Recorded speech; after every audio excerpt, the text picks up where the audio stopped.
Hey, Betty, welcome to the show. Thanks so much for being on. Thanks for having me. I am really excited to have you come on and share your story just because you've had a really interesting journey and faced a lot of interesting challenges, both internal and external, I think, when it comes to being an entrepreneur and building this successful practice. So always appreciative of folks being willing to come on and be vulnerable and share their story with other advisors so they can probably see themselves in parts, if not most of your journey. So with that, how did you get into financial planning? Sort of what was your journey, your path into becoming a financial planner? Well, I've always been interested in money. I mean, since I was young, I think growing up without much money, you always want it. And so I was Mm, always very interested in personal finance. My father really liked the stock market, so I we followed that pretty much. It was part of our lives. I majored in finance at University of Illinois, and I had a couple of internships with CFPs and with a large broker dealer. And I really loved the financial planning piece and the investing piece. What I didn't love was the sales piece. It didn't resonate with me. I am not a natural extrovert. My family didn't have connections, and I just didn't think it was a path that I could be successful at. So from there, I went on the institutional side where I didn't have to do sales and I could still be around investment management and the markets, which I really enjoyed. From there, I was in Chicago for that and then moved to San Francisco where I became a part of a private firm where I worked with institutional clients. And it was great. And then I think, what does institutional client mean? Like what type of client were you working with there? so I was working with 401k plans, pension plans, foundations, endowments, those sorts of things. So large clients who are sophisticated and usually had institutional consultants help them with their plans, right? So it was very high level. And so primarily investment management, not a lot of financial planning going on there. Not a lot of financial planning going. Some of the foundations and some of the insurance companies had, the double ups and the tax piece of it, but it was really not something that I dealt with as much as a financial planner would. Okay. So then what led you away from institutional work then?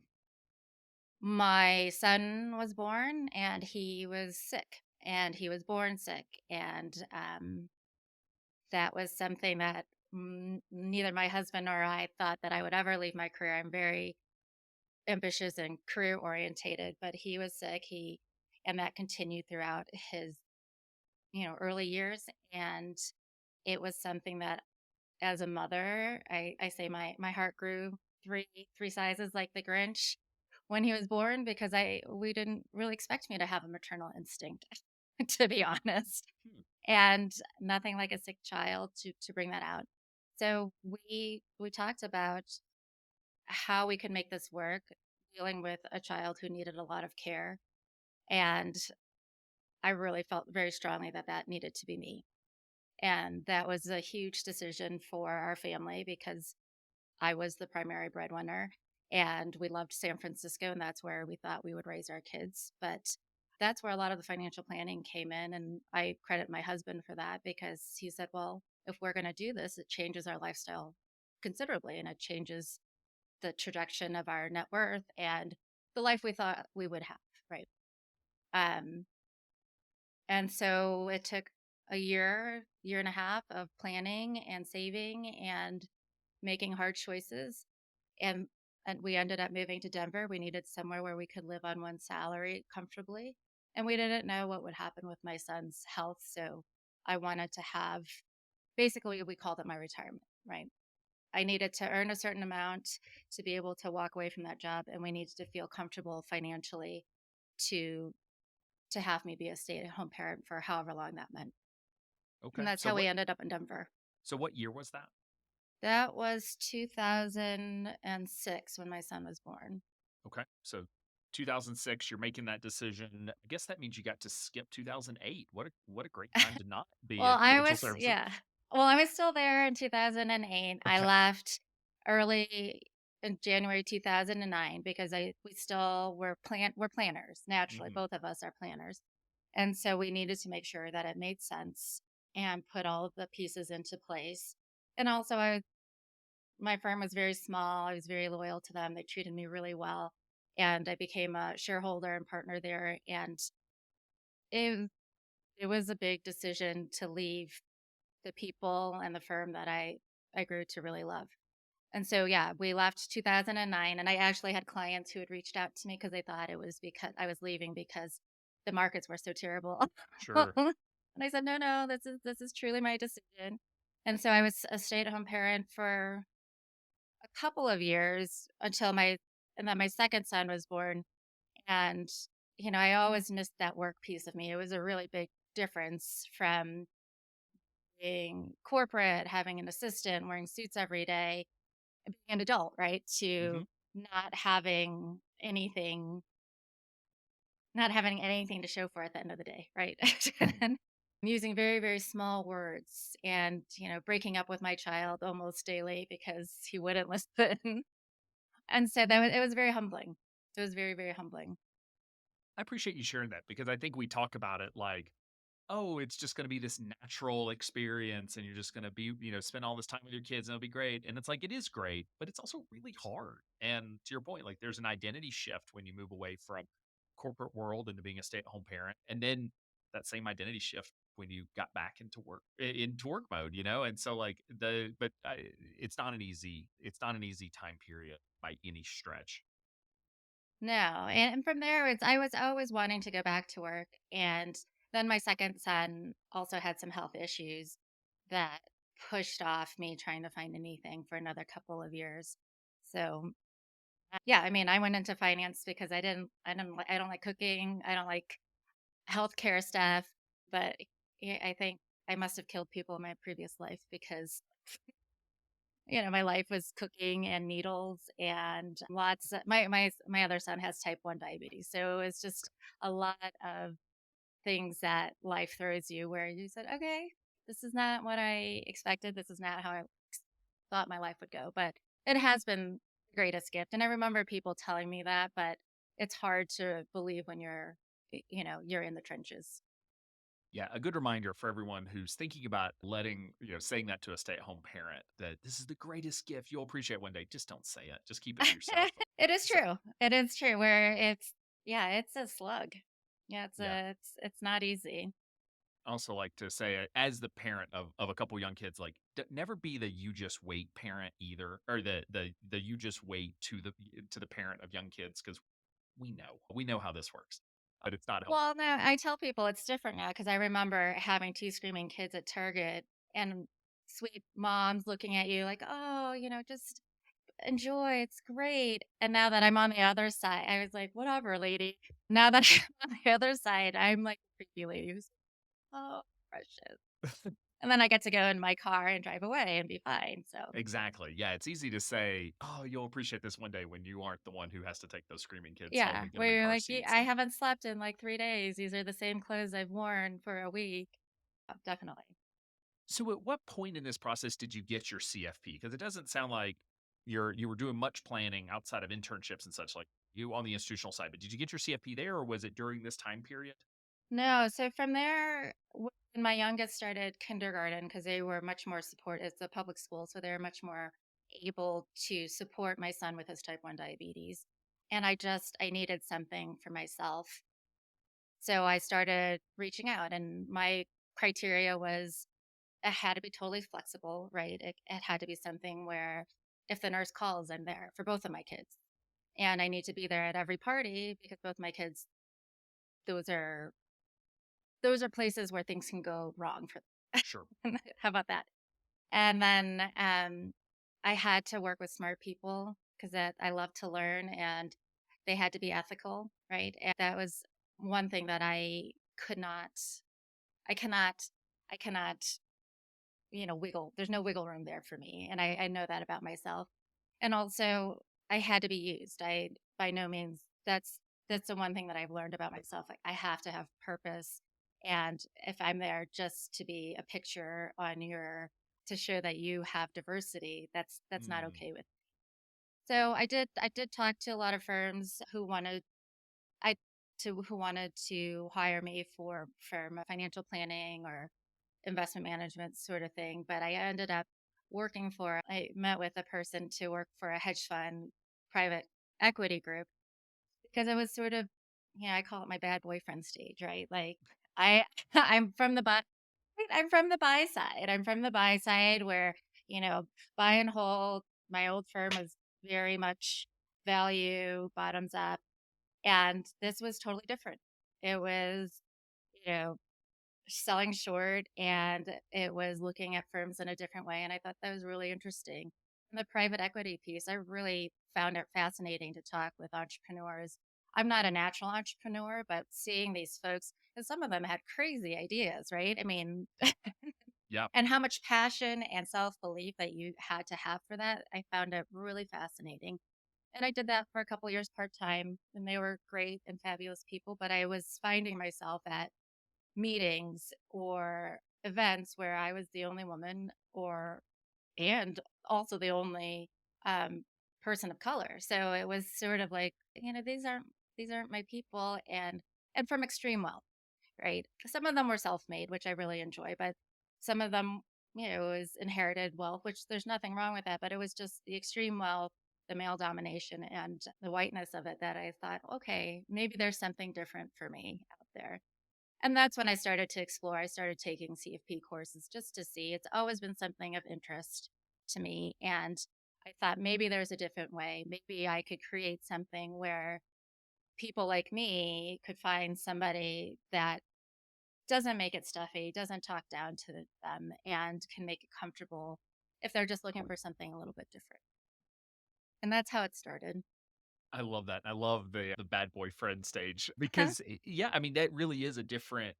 I mean, just on paper, if you said like I'm looking for something with flexibility and all these things, like private equity does not seem like the place you would end up because that's they're known for their what is the mantra of like 10 or is it 6 a.m. to 10 p.m. or whatever it is, like, 6 days a week. Like it's crazy hours and you have to be available at all out, at all hours, all days, flying all over the country. I know when we've worked with an investment banker in the past, they said the thing COVID did was they didn't have to do all their meetings in person. And I was like, you did all these meetings in person? Like this is dozens of meetings a week and they started being able to use Zoom. So it does seem like an interesting fit, but also it sounds like you learned a lot, and there was an opportunity just to sort of test the waters on that side of the industry to see like maybe not for me. Yeah, it was a phase. That's Very fair. interesting, very fun phase. Yeah, and the guys were great, and they were very flexible with my schedule, and it worked out really well. But it was coming to the time where it didn't really feel like it was what I wanted my life to be or who I wanted to be working with. And It's fair. yeah, Yeah, and I know just statistically speaking, most of our listeners are predominantly white. We're going to have a higher than average, or more than 50% are going to be male, just because of the industry. And I think it's hard for us as white men to understand the feeling of being the only person in the room who looks like us day in and day out. Like we're very rarely faced with a time where we walk into a restaurant, we're the only white individual or the only white male. And so it's kind of hard. I think it's hard for folks to have empathy for why that's a difficult situation to be in. But having heard your story and hearing other stories, like it is clearly not a comfortable situation to be in for most folks. And so can you talk a little bit about that and sort of what ultimately drove you to say, hey, you know what, I think I'd rather just sort of be on my own. well, I think there was one there was one event in particular where it was for private equity folks pitching their product or pitching their fund.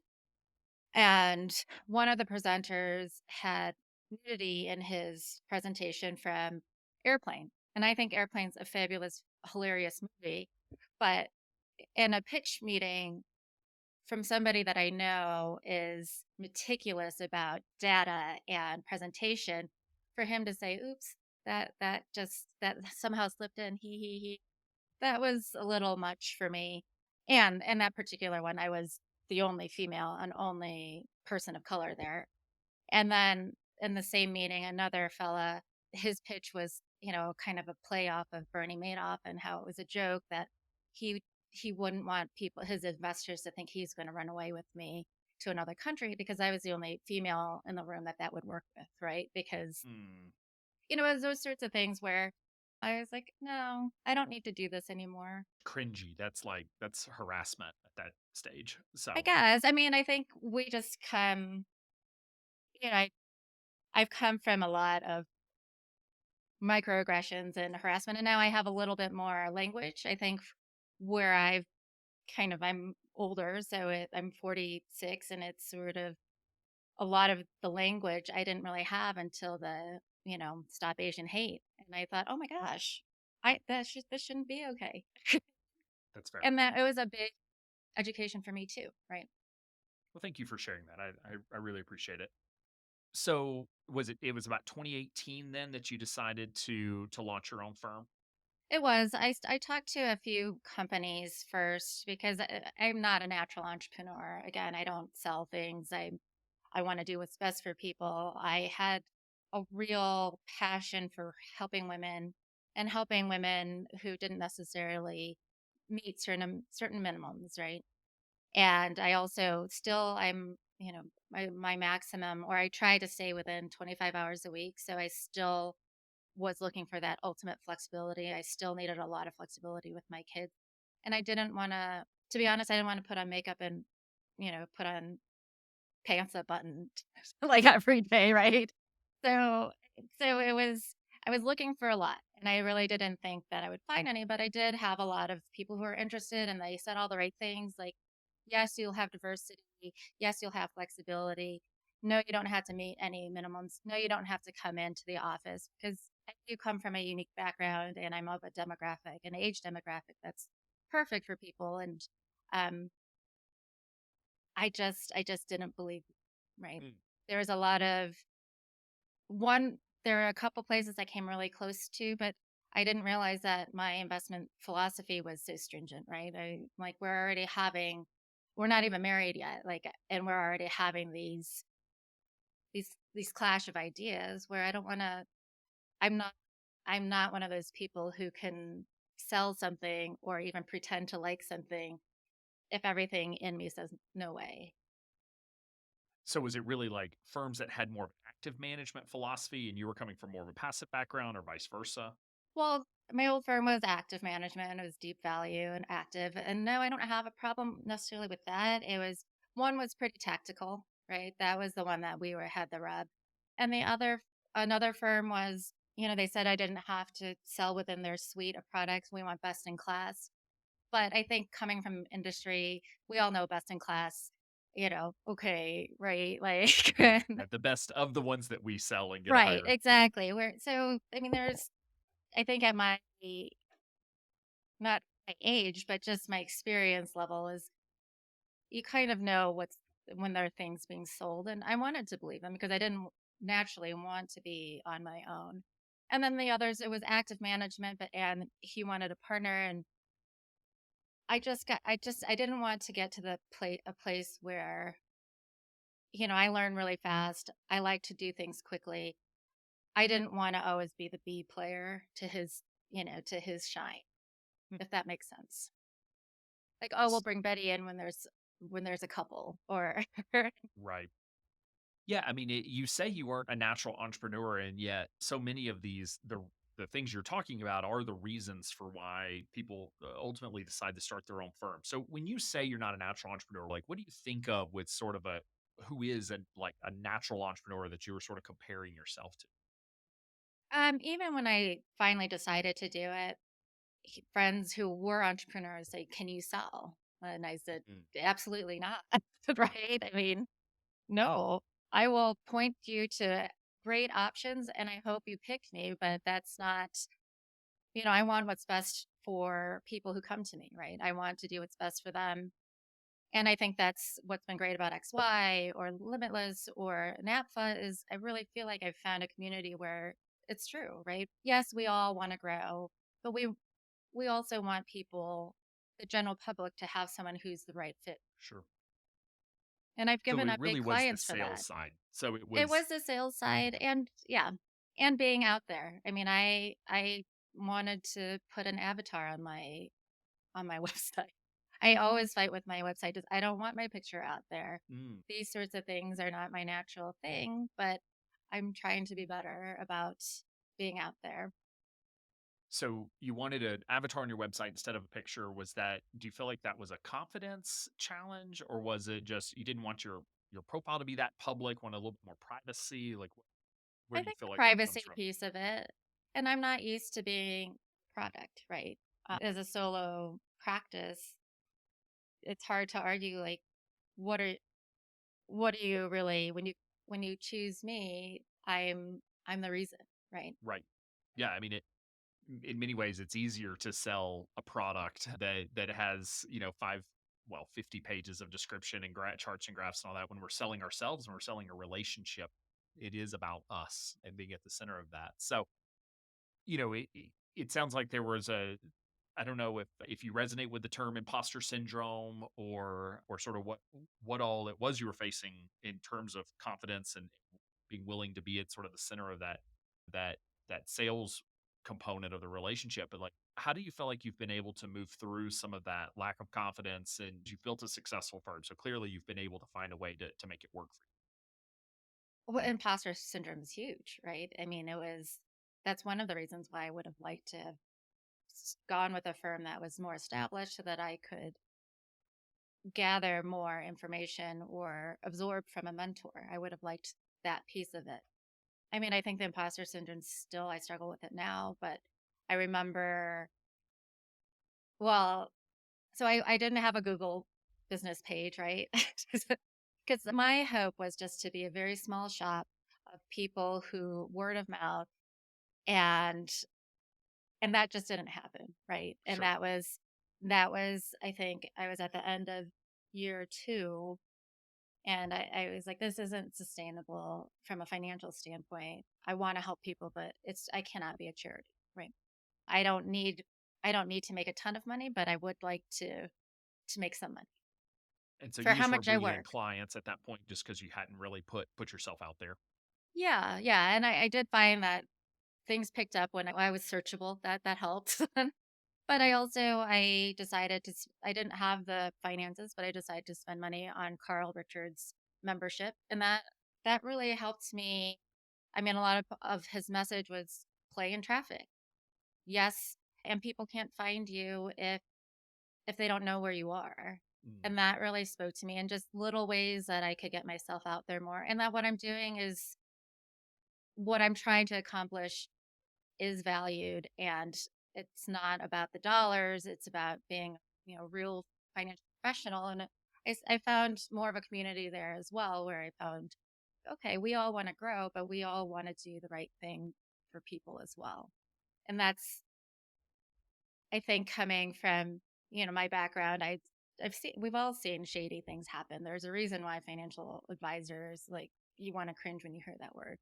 So that really helped. And then the second thing, what I tell clients is invest in yourself. And then I invested in the Limitless program. And those two things combined, I really felt like helped me so much with my confidence level, and realizing that, I have something to offer that maybe people will come. Absolutely. So yeah, so it sounds like the first 2 years was a little bit of, you know, eh, kind of building that confidence. Folks weren't finding you because they couldn't find you because you weren't online or as easily available. And so that would have been going into 2020, I guess, that you sort of broke out of that, posted your Google business page and started getting out into the market more. How did that sort of coincide with COVID? I mean, COVID was great for me because I don't naturally like to go to networking events. They take a lot out of me. I'm not very good at them. Same, Uh, I understand. so COVID, I thought was fantastic. And I was able to make some relationships online that were really helpful through study groups. My first year with XY, I was hammering through my CFP courses. Like, I hadn't gotten through them. So I smushed everything into a year and a half ish. And so I didn't really take advantage of any of the study groups. And so I think the second and third year, that was also part of it. I said, okay, I have to put something into it. I have to be out there. I can't do this all by myself. And that was a big step for me. And I learned a lot, and met a lot of nice folks doing that. So here we are, year 5. According to my notes, you're anticipating about $150,000 of revenue now. Mhm. Sounds like years 1 and 2 were pretty slow, and so really 3, 4, and 5 have ramped very quickly. So can you talk about sort of where you're finding success in terms of like how are clients finding you to be able to sort of grow at this rapid pace over the last couple of years? I'm not really sure because I haven't done this year. I'm trying to be more proactive about talking with people in terms of, podcasts or writing. And then I'm actually looking at SEO this year. So things of that nature. When I look back, I didn't start tracking until Limitless. and and it looks like, NAPFA, well, not NAPFA, fee only network has been really helpful there for me. I do find that I get some calls from XY, but they're typically not within, my niche per se. Sure. And then referrals, now that I've been around a couple of years. And I also I find that it's on track with what you've presented at XY before, right? The third year is when it kind of jumped. Absolutely. Okay. So can you talk about your niche client, sort of the type of client that you really enjoy working with? I really like enjoying working with women, obviously, high net worth or high earning women. It just, I think when I originally started, I thought I could help everybody, but I naturally find that I enjoy the complexity of the tax planning, the RSUs, the stock compensation, just the pieces moving around. And again, I really like the tax piece of it, which I think maybe because it's it's not something people naturally like to do, and I feel like it's such a value add to clients. Yeah, that's a major thing that and you don't really know if you like it till you kind of get into it and you start learning, and probably the classes in tax aren't nearly as exciting as actually being the one who discovers the opportunity with a client. So, how have you sort of developed that tax knowledge to dive in and be able to help clients more deeply in that area? Well, I had looked at doing the EA program, and I've heard that that's not super helpful in terms of actual practice. And I do every Jeff Levine class I can. I have Holistic Plan. I mean, I think, XY has been a really great resource for that, for learning. Anytime I see anything that's of interest, I attend those.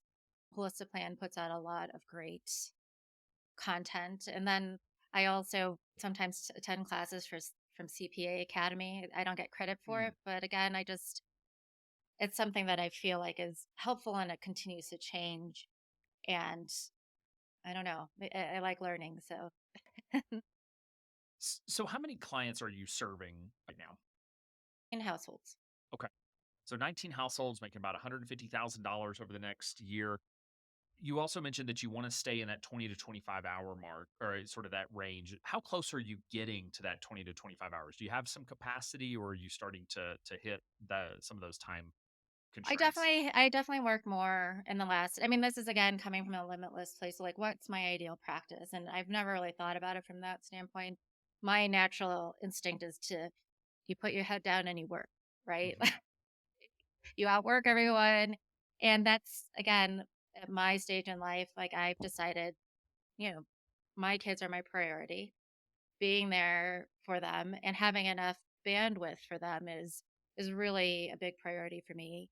And how big my, I don't know if I'll be a lifestyle from 5 years from now when they're gone, but right now this is my line in the sand and that's what I'm trying to do. I don't always get there. I mean, right now my average is I think 20 last year was 28 hours a week.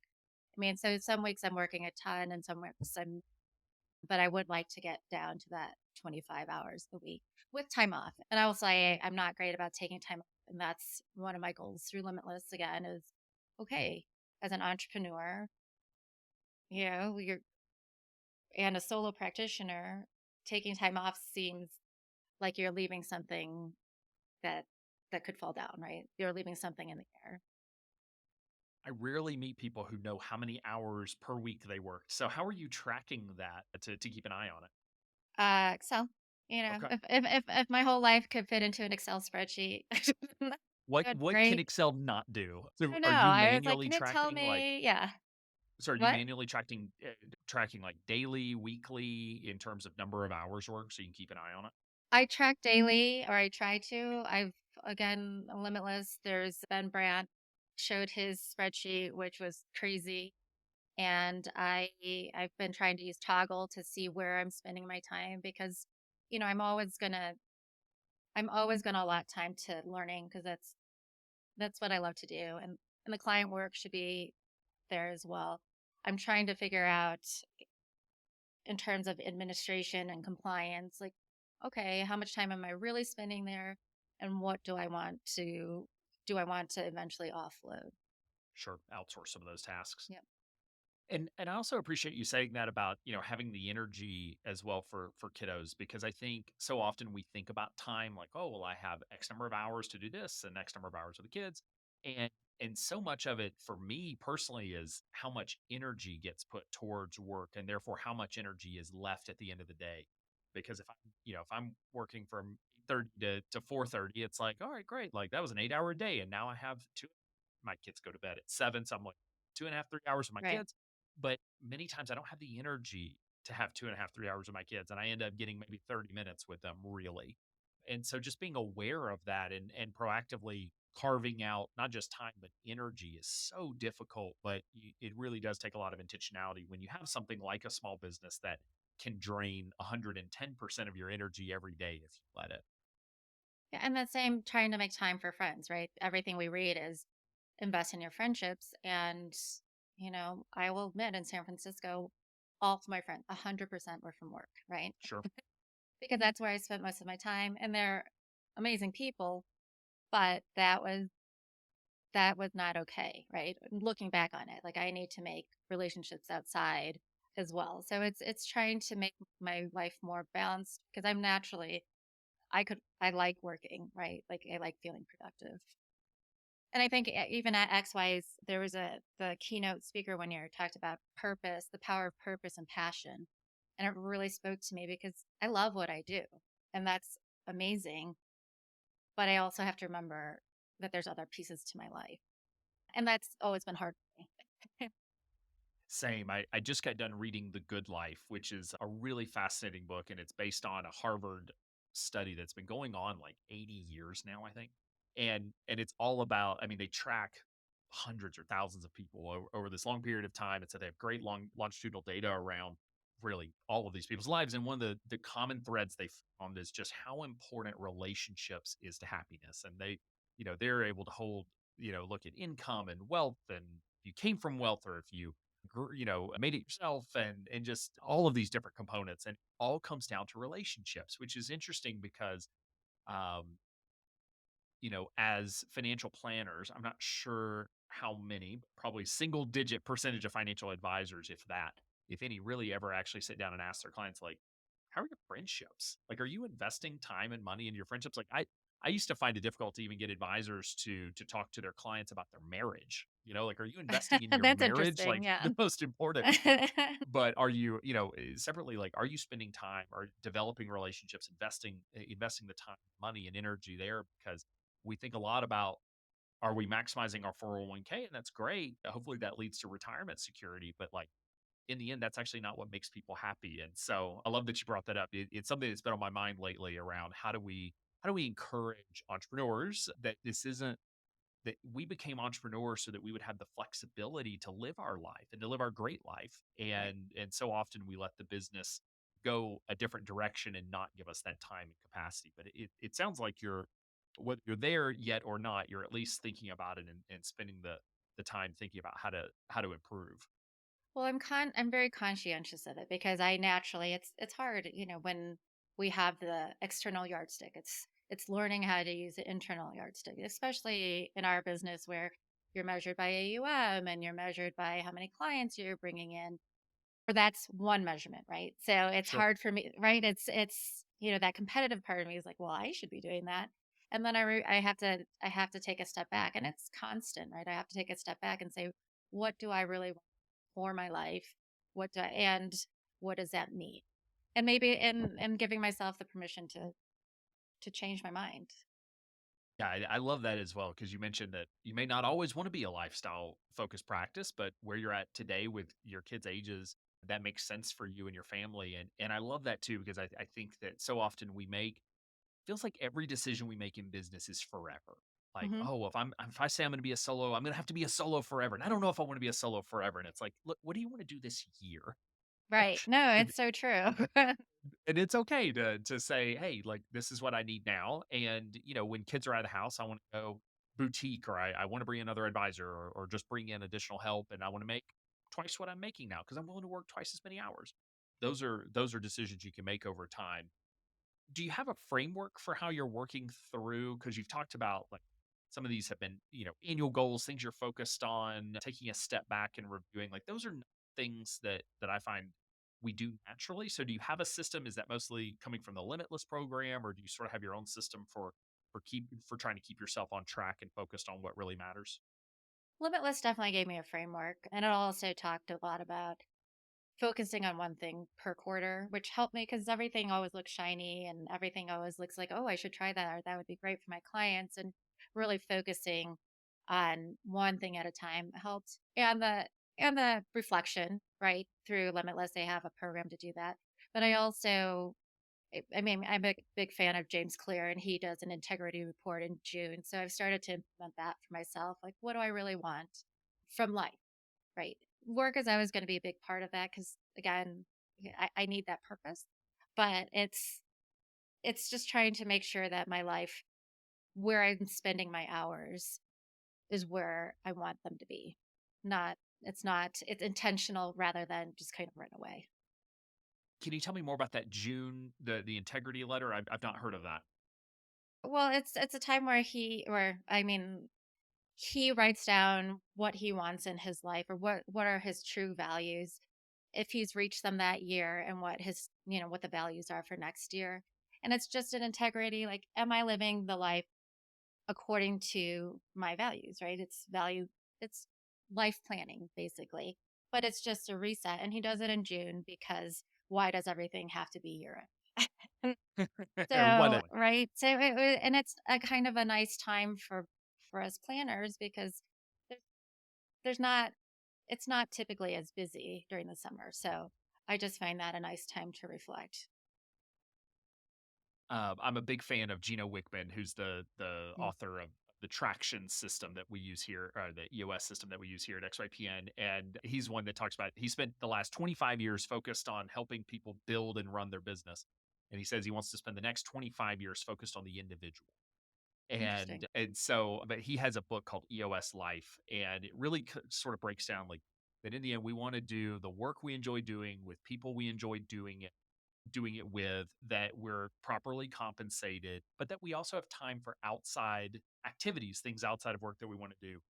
And I really like that framework because he in the book he tells the story that every quarter he tries to delegate something, like something Oh, that's on his list he tries to get rid of.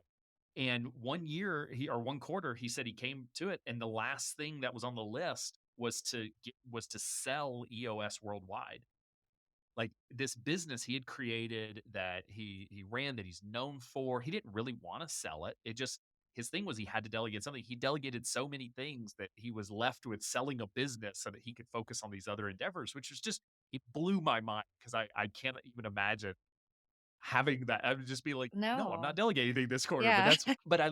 that framework is very similar to what you're Yeah. talking about, which is get really clear on, are you spending time where you want to be spending it? Are you doing the things you enjoy doing and allowing ourselves to grow? He's also a big fan of sort of this like 10-year cycle that, again, when we start a business, we think, oh, this is forever. Like, I'm going to do this thing forever. And people put that expectation on us as well. But it's like life kind of happens in these 5 to 10 year cycles with kids' ages and with businesses and with our personal life and our health and all of that. And that, every 5 to 10 years, it's okay to sit down and say, okay, let's hit the reset button. Let's do something different. And I love that framework, both working with clients. I think it can be a really powerful tool to be able to leverage with our clients, be sure they're living their best life. But we've got to live our best life as well as financial planners. Yeah. I mean, I think of it in the investment world where they do, like brand new portfolio, right? All cash portfolio. What would you buy? And Mm. how does that look like according to what you own right now? It's sort of like, okay, let's reset and think about it. Yeah, I've tried. I mean, this year my goal that is to try to find a hobby, right? Like it's I have my kids, I have my business. A lot of the things I do around both those things, like, I don't, you know, Yep. what's my hobby? What's your hobby? I mean, I'm trying them all out. So what do you like to do? Exercise is about the only thing I have time for outside. Like I get up Right. early 5. I'm now an early riser, like 5:15, Hmm. work out because if I don't, then it doesn't get done. But yeah, I mean, my hobby is work and kids as well. Yeah. Mine are a little bit younger than yours, so I've got 8, 4, and 2 year olds. So Oh yeah. I'm still changing diapers. So Yeah. But those are great. See, I'm doing it. see, Great you're doing years. it too. Yep. Appreciate. Oh, Yeah. Yeah. No, you're it gonna is. miss these years. But Well, I have guys who are big and they smell bad and they're taller than me. It's a whole different ball game. I love the question though that you sort of prompted there with, if you were in all cash, how would you invest the money? And like even to take your own business, you said you're at 150,000 revenue. Like right now, firms are selling for 2.5, 3x gross revenue. So let's just say if you didn't own this business and you had 450,000, $500,000 of cash in the bank, looking for your next opportunity, would you spend that money to buy your business? Would you take that cash, buy this business, and to do the work that you're doing with the people that you're doing it with? And I haven't really thought of it in that context, but that's an interesting way of Yeah, really I've never thought about it like that. like really asking ourselves because you could just go sell your business for 450, $500,000. Had to pay taxes, but taxes aside. And so, Um, I'm not sure. I mean, it was sort of like when we've talked about building businesses, there was a lot of I was advised to, well, why don't you just buy clients, right? Why don't mm, and that's not the type of business that I want to build because it is what you're saying. Tim Ferriss, I read it in Tim Ferriss. It's like who you're doing it with, like what you're doing, when you're doing it, where you're doing it. And I really want control over the right. And yeah, that's always been my mantra, like with my business is no jerks. I want to work with them. I don't want to refer to them. I don't want to take them on as clients. And and maybe that's why I have a hard time at networking events. Not that you can't find a diamond in a rough. But I just all of that just is I I don't have the energy for anymore. yeah, it's probably one of the understated benefits of owning your own practice is that when you work in a larger firm, you're given clients. You're told who to Right. work with, and on one side of the continuum can be folks that you just don't get along with. On the other side, and we've had folks on the podcast that have shared stories of being sexually harassed by their client, and they're not allowed to do anything about it because they're a big client. And the firm won't let them go. That the That's BS that comes terrible. with that. Yeah. And so, like, just the ability to, to your point, to be able to work with the clients that you want to work with, to be able to draw those lines, to say, like, hey, I just don't work with clients who communicate this way, because sometimes you have people who on the phone, they're amazing. But every time you get an email, you think they hate you. And for some folks, Yes. that's great. Yes. They're like, Yes. yeah, I would love Okay. to deal with, work with those clients. Others are like, yeah, that drains me every time I get that Friday night email. And then by Monday, like everything's great on the phone. You don't have to work with those. And so just, yeah, the ability to work with clients that you really enjoy working with is I would say an understated part of why, people ultimately will launch their own firm and what value they get from it, I would say. Yeah, I will say, I mean, this is the best job ever, right? I mean, I struggle with if I talk to you and I like you, I I have a hard time saying no, right? And Mm, that's been a lot of the coaching. I'm sure I know that I'm not alone and working on and being okay with that. That's been a real mental block for me is it's okay to say no as long as I have somewhere, I've found great people to refer to. But yeah, it's that's been great about the business, but it's also been something that I have to, I've been maturing in the business too, the journey, right? yeah, I remember those early conversations when you feel like you're saying like, "Oh, I'm sorry, you're not rich enough to work with me." Yeah, because it makes me feel really gross. Yeah, I get it. And obviously you've gone through some coaching around this, and for listeners, like it's not easy, but it is a recognition that we only have so many hours in the day. We have our own life that we're trying to support, both financially, energy wise, and so it is okay to be choosy when it comes to our clients. Have a referral source because there's going to be an advisor out there who's a great fit for them, who's in their price point providing that service, but it's also okay to carve out a certain number of hours a week, a month, a year for more charitable efforts. And so, whether that's giving time away for free or doing more group coaching or whatever the thing is, we have some advisors now that are doing that with doing office hours for other advisors where they say like, Yeah. "Hey, I want to help. but I can't help everyone who calls me. So an hour every other week, and you can come on and ask me whatever question you want. That's a great framework for being able to give back, but also not take away from your own life and your own energy and time. Just because you're a fiduciary doesn't mean you have to help everybody because you can't. You can't help everybody and help yourself. Yes. No, I agree with that 100%. I'm trying to find somewhere that makes me feel okay is those sorts of things, right? I volunteer with Savvy Ladies and try to help who I can and refer them to the right people. And I welcome, intro calls, even though they take time. I want them to have a friendly voice where they feel comfortable reaching out again, even though I might not be the right person, because it is a big step, especially for women to reach out and try to find somebody to help them. Absolutely. And a good reminder for all the planners who are getting started, just starting your own firm, reach out to the advisors in your niche and talk with them because, if you're someone who wants to work with high net worth women, reach out to Betty and let her know that you're there because you're getting full. And so being able to have a referral source, have a trusted advisor that's a fiduciary, that's fee only, that's a CFP that believes the same ethical that has the same ethical alignment with you. That's really important. But we need those resources and listeners to this podcast. Now I've said it 100 times. Like I built my business on the back of referrals from advisors with $1 million minimums. Now I did it at a time where you don't have $1 million, therefore I will refer you to Alan was my niche. So I am so glad that folks have moved beyond that. But I worked with a lot of amazing clients that way. So as you're looking forward, it sounds like you have some really clear goals for this year around sort of, protecting your time. You said you're, looking to make friends and develop a hobby, that sort of thing. What are you working on in the business this year for the next, 12, 24 months? Like what are your big goals, things that you're really focused on? I mean, I guess marketing is the word that I would use. I'm just working on SEO and getting out there more so that I can either help other advisors see that there's not just one way. I think that that's the key to attracting more women and more and different people who are in different stages of life, right? And then to provide education for more women out there that's more accessible. And it's marketing. It's trying to be out there more. I've hid for a very long time. I'm in, I'm interested in exploring that a little bit if you'll let me. Of just, you're at a point where you've built a successful lifestyle practice. You're hitting your hourly goal where you said 20, 25 hours, you worked 28 hours last year a week. Do you need more clients? Like, is that actually I mean, I would like more. I do like the growth. I do like I feel like my the seats on the bus right now, I'm thinking about 30 and then I'll reassess.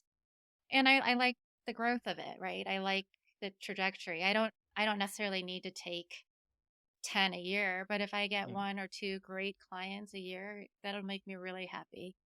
And in the meantime, if I can make the general public, the female population say, okay, there's somebody out there that maybe I could talk to, that they're not all stuffy, old, telling me that I can't buy a latte person, then I think that's helpful too. And it's also like a personal goal. Like I want to get past this fear. awesome? Thanks for sharing that. As we're coming to the end of our time together, I'll ask you the final question. And if that's, if there's one piece of advice that you wish you could go back and give your younger self, what do you think that piece of advice would be?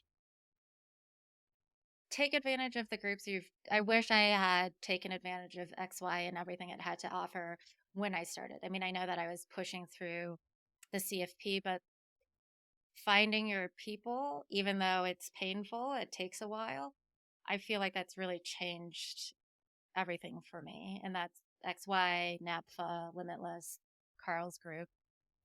But I had to make I had to make the conscious effort to ask for help and to do that. So asking for help is huge. Awesome. Well, Betty, thank you so much for taking the time to come on the show and share your story. I really appreciate the vulnerability to share the struggles and the challenges and the successes that you've had. So I wish you the best over these next coming years, and I look forward to getting an update. So thanks again. Thank you.